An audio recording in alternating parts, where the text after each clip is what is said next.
In Brighton Youth, we cover a wide range of sermon topics each year to help you grow holistically. But there are some topics that we'll touch on every year because we consider them to be important in your teenage years. One of them is love. We talk about love every year. In fact, at the same time, February, because it is the month of love. Our focus has usually been on romantic love, teaching and helping you to develop biblical perspectives on the topic of boy-girl relationships. This year, Pastor Wicked and I decided to do it slightly differently by talking about 3 different kinds of love instead. Because each of them are crucial to your survival and well-being. It is not only romantic love that you need. On the first week, Pastor Wicked touched on God's love.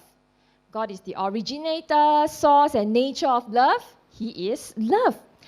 The only reason why we even have the idea of love is because God has made all of us for love. To truly understand love, we need to know God's love.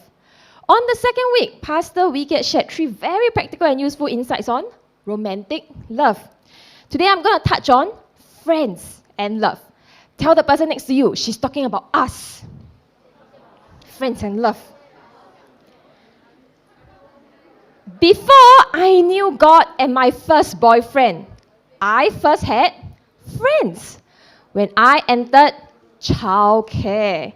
Can you still recall your childcare days? Can you still recall your childcare days? Your childcare friends are probably the first friends you had in your life. The friends in childcare were what made me look forward to going to school each day, because there I had people to play with and talk to. But as much as having friends was enjoyable, it also became painful for me. Okay, share with you a secret of mine, but please keep it to yourself. Up till kindergarten, I was not successfully toilet trained. Meaning, even at the age of 5 and 6, I was still wetting myself. I often peed in the mattress during our childcare afternoon naps. So as the kids grew older and became more aware of what's happening around them, they started teasing me about this behavior. And then they would distance themselves from me whenever it happened. They would exclude me from their games after nap because they found me dirty.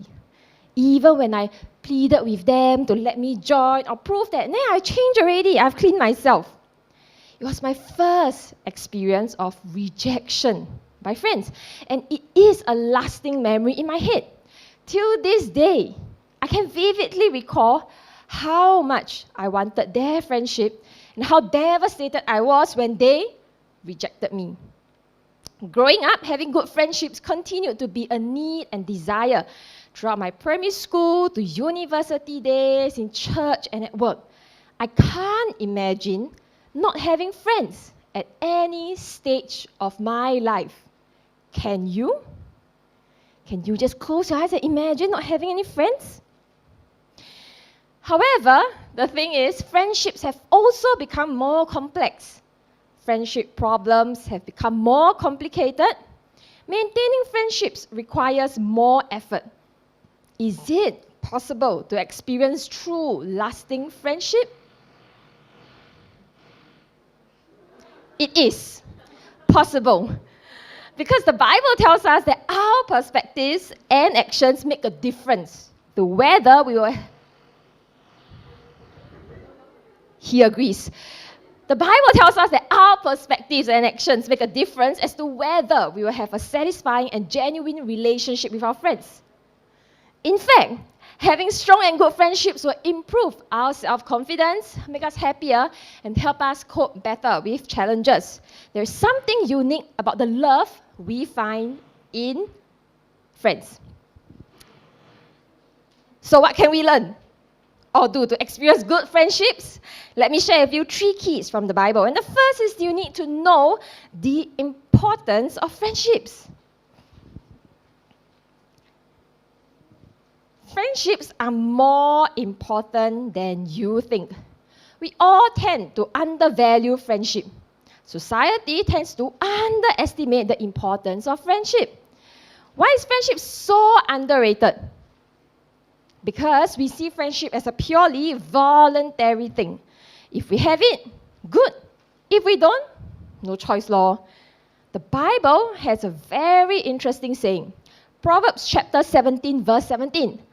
A friend loves at all times, and a brother is born for a time of adversity. Ask you a question. What is the difference between a brother and a friend? What is the difference between a brother and a friend? A brother is a blood relative. A brother is a blood relative, his family. And because he's family, he has to help you during times of adversity. Adversity means hardship. When you run into problems, when you are desperate, your sibling will come to help you.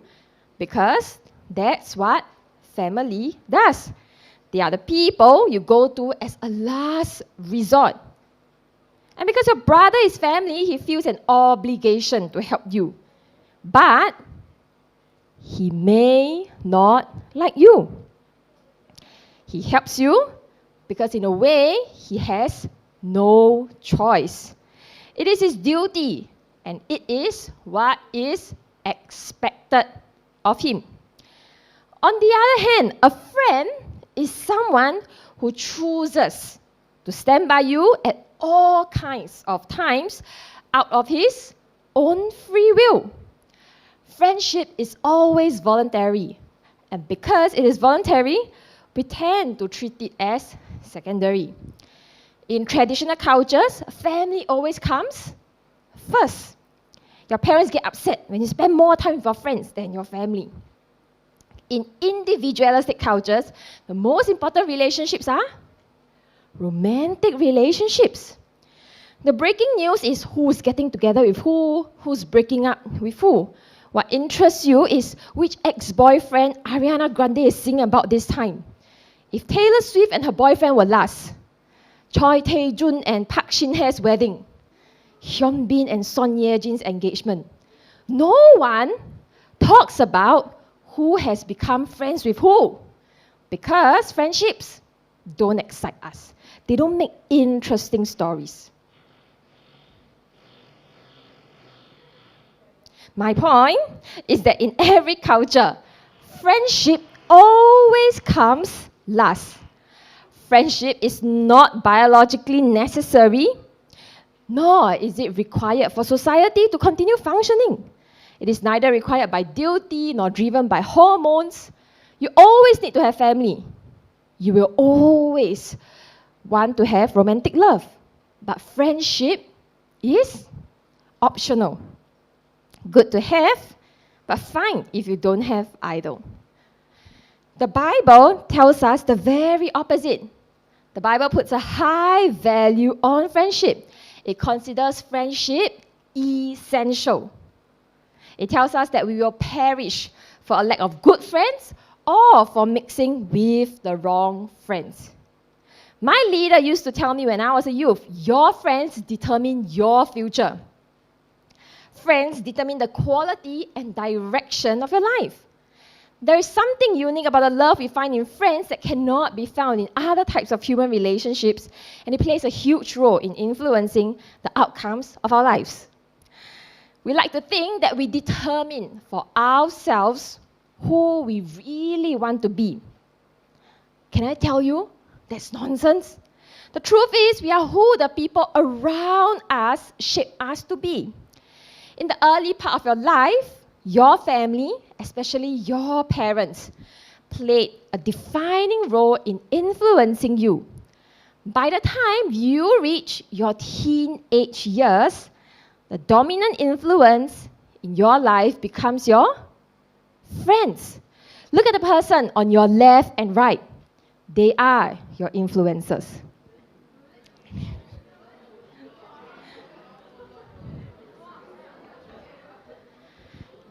about your values and preferences. Think about your values and preferences. Where did they come from? How did you end up watching certain dramas? Or think that paying $20 to $30 for Genki sushi is worth it? Your friends introduced you to it. How did you come to think that wearing Nike Air Force One or wearing Crocs is cool, it looks good, even though it is so expensive? You see your friends wearing them. How did you come to think Secret Lab is the chair to get, even though it is so heavy and has to be used in air-conditioned environment? You were influenced by your friends. Your friends shape you for better or for worse. If you smoke, how do you get started? Your friends introduced you to it and persuaded you. If you use vulgarities and tell dirty jokes, who got you started? Your friends, whom you want to accept you, so you talk the way they talk. Friendships are far more important than you think. They shape your life and destiny. They can help you become the person you were meant to be. They can also lead you down the path of error and destruction.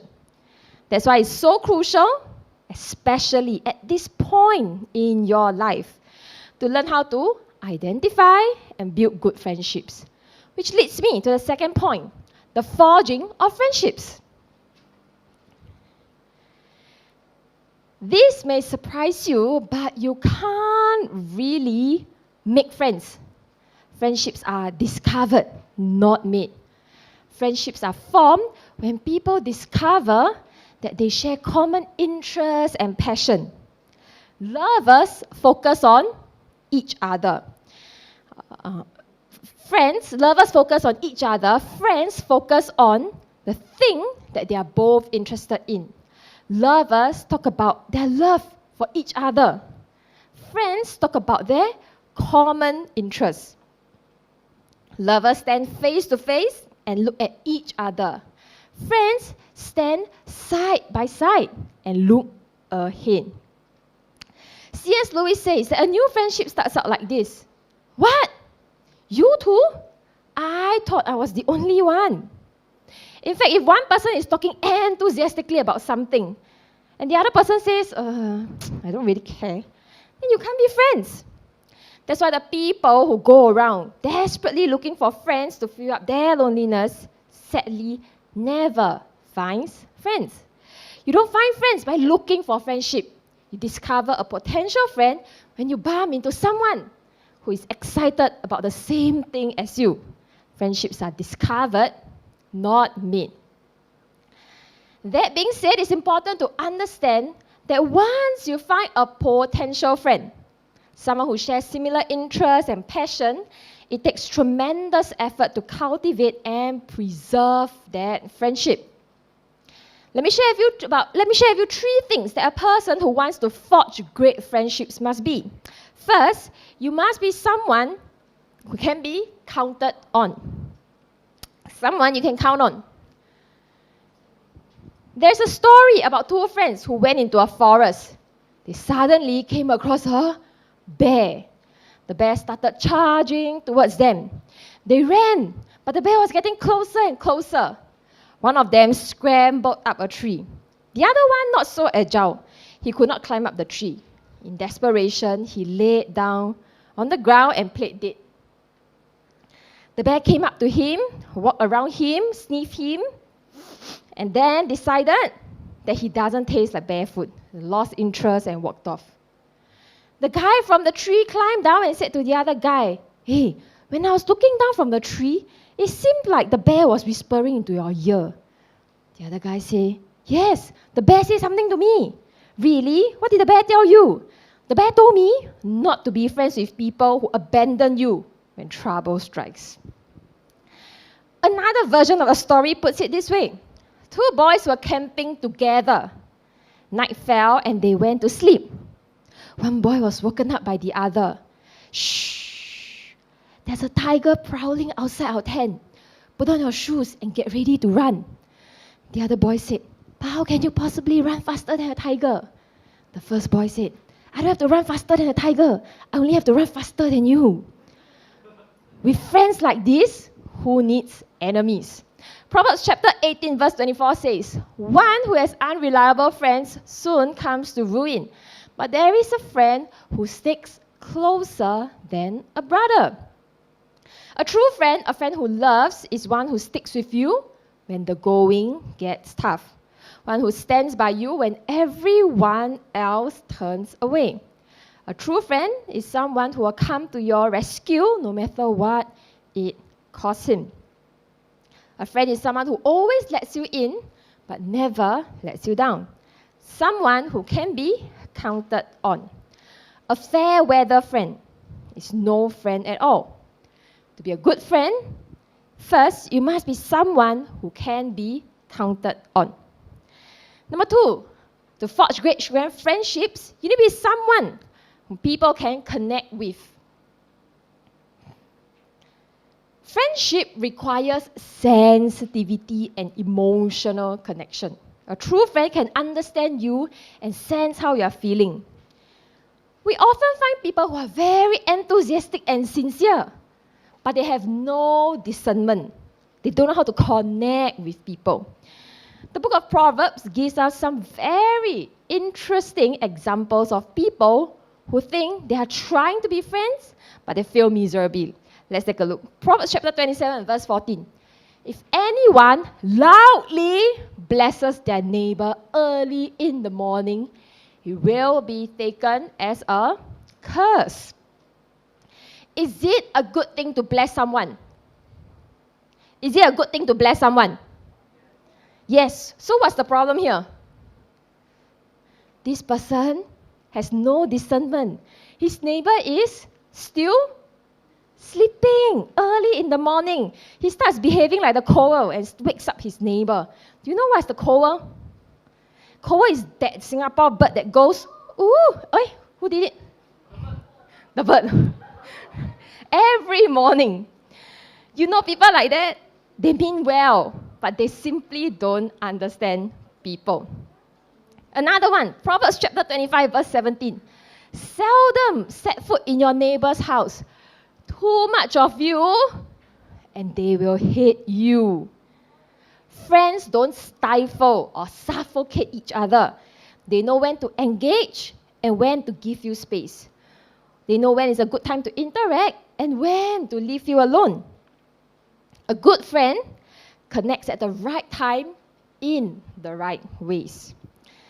Another one, Proverbs chapter 25, verse 20. Like one who takes away a garment on a cold day, or like vinegar poured on a wound, is one who sings songs to a heavy heart.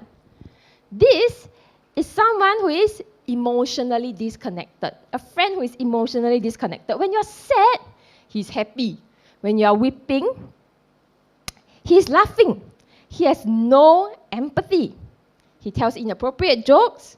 He simply cannot connect with your emotional state. A friend is someone who is sensitive and mindful of your feelings. Someone who is careful not to say things that will offend you.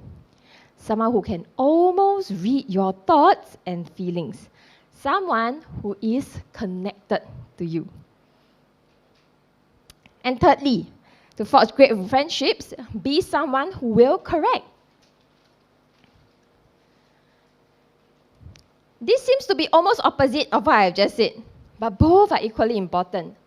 A friend who loves you is careful not to offend you unnecessarily, but he will not shrink back from speaking the truth when it is for your good. Proverbs chapter 27, verse 6. Wounds from a friend can be trusted, but an enemy multiplies kisses. Wounds from a friend can be trusted. Most of us find this aspect of friendship very difficult. How many times have you watched a friend get into serious problems or fall into sin, but refuse to correct or confront him. How do people justify their failure to correct their friends? They usually say, I love him too much to hurt him. I love her so much, I can't bear to hurt her.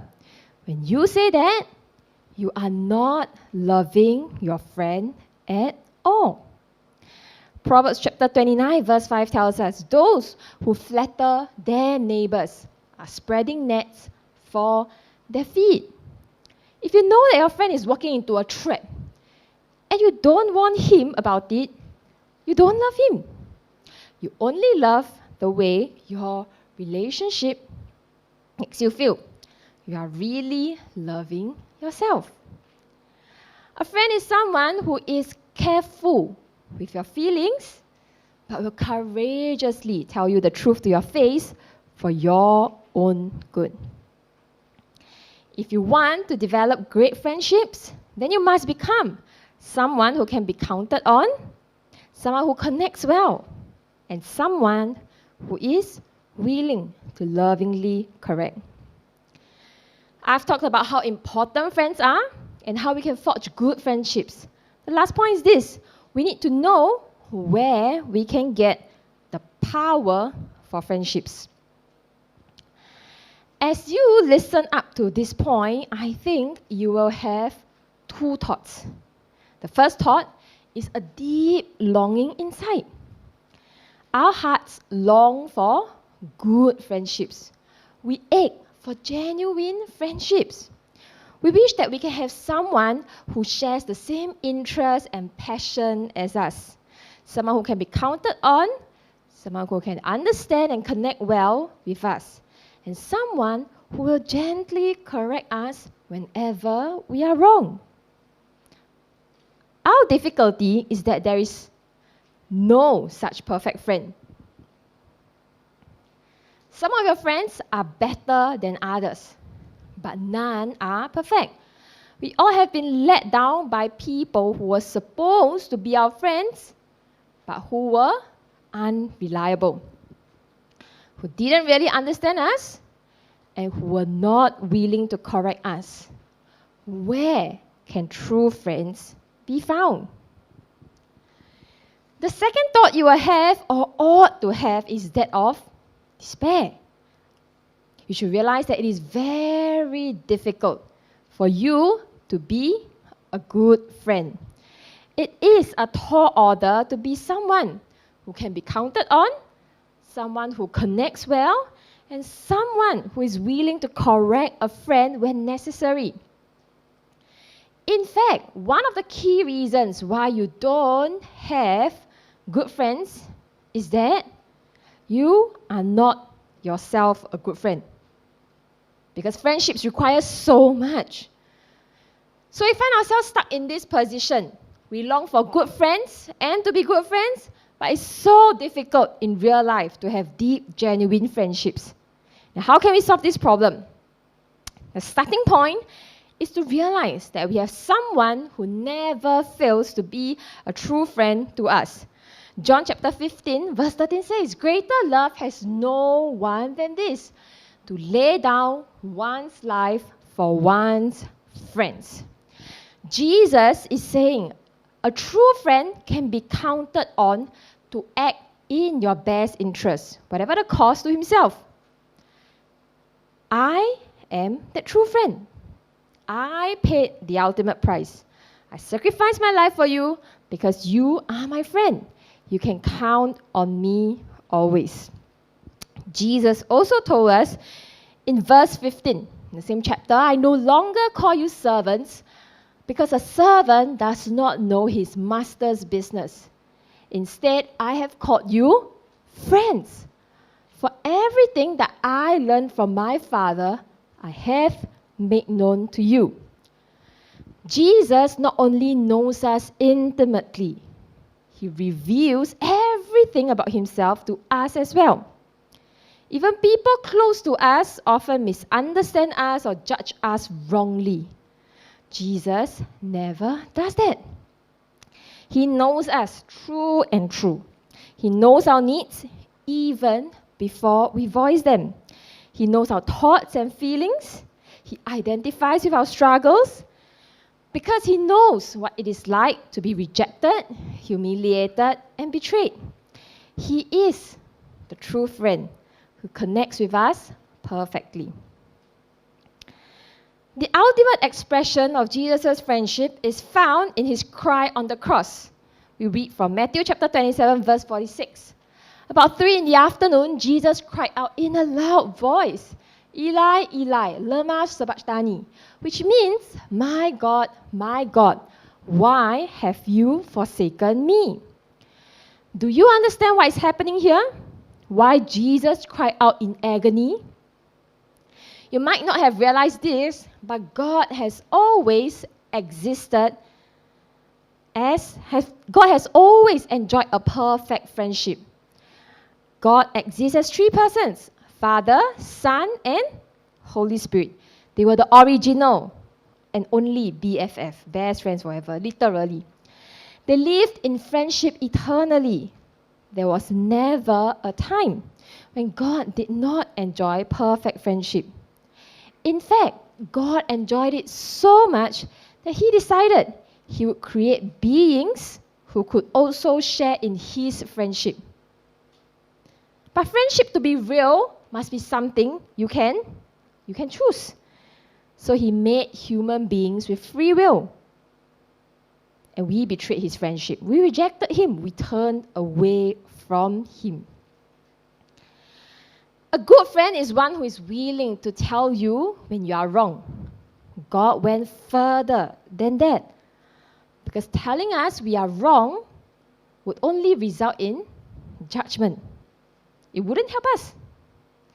Instead, Jesus Christ came as a man who went to the cross to pay the price for us. On the cross, His friendship with the Father was broken.